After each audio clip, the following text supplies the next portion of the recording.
The lantern was never a guide. It was a sentence. At dawn, the villagers emerged. They found the road empty, except for a new stone figure near the well, a man holding a lantern, frozen mid-step. The moon hung low that night, too low, some said, casting a pale silver wash over the village of Elder Hollow. No wind stirred, no dogs barked, and no one, not even the bravest soul, walked the old road after moonrise. Except Jonah Bell. Jonah had returned after 20 years away, drawn back by a letter written in a hand he did not recognize, sealed with black wax and marked with only 3 words.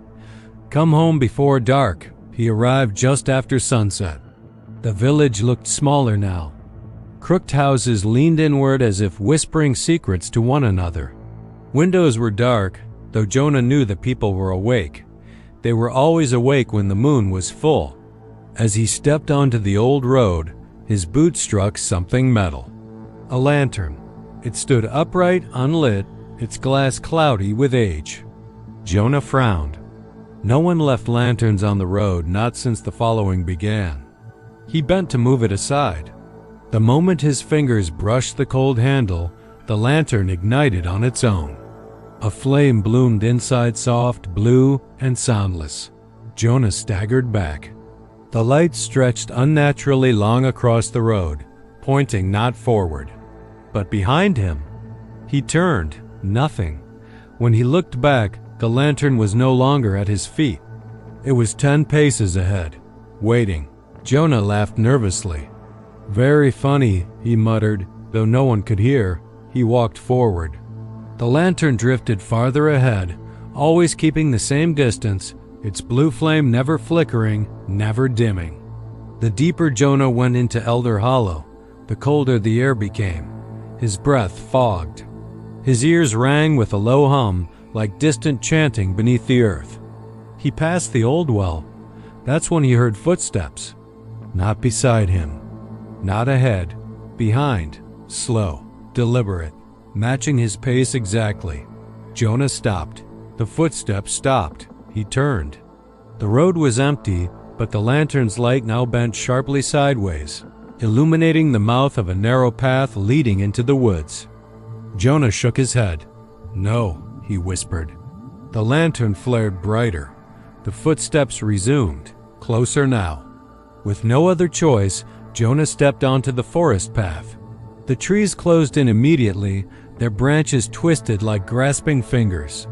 Faces seemed to form in the bark eyes opening, mouths stretching into silent screams. The lantern floated deeper, guiding him to a clearing bathed in moonlight.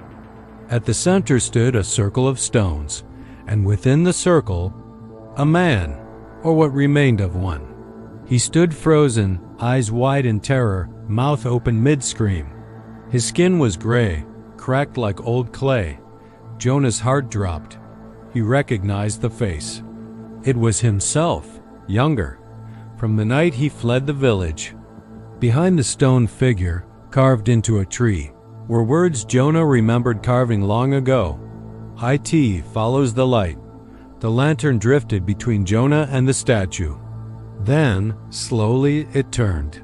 The flame inside shifted from blue to red, and Jonah felt breath on the back of his neck.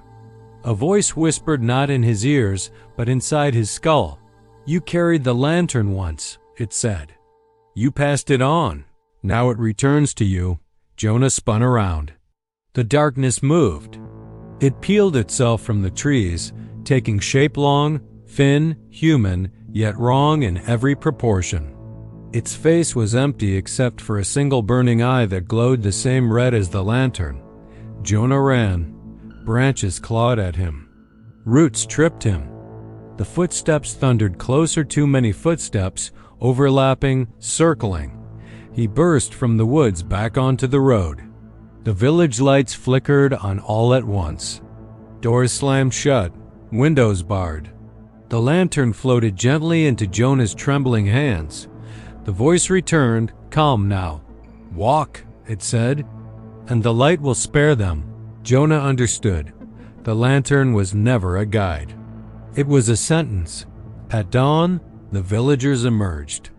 They found the road empty, except for a new stone figure near the well, a man holding a lantern, frozen mid-step, and far down the road, just beyond the bend, a soft blue light drifted toward the next traveler. Subscribe to this channel for more interesting stories.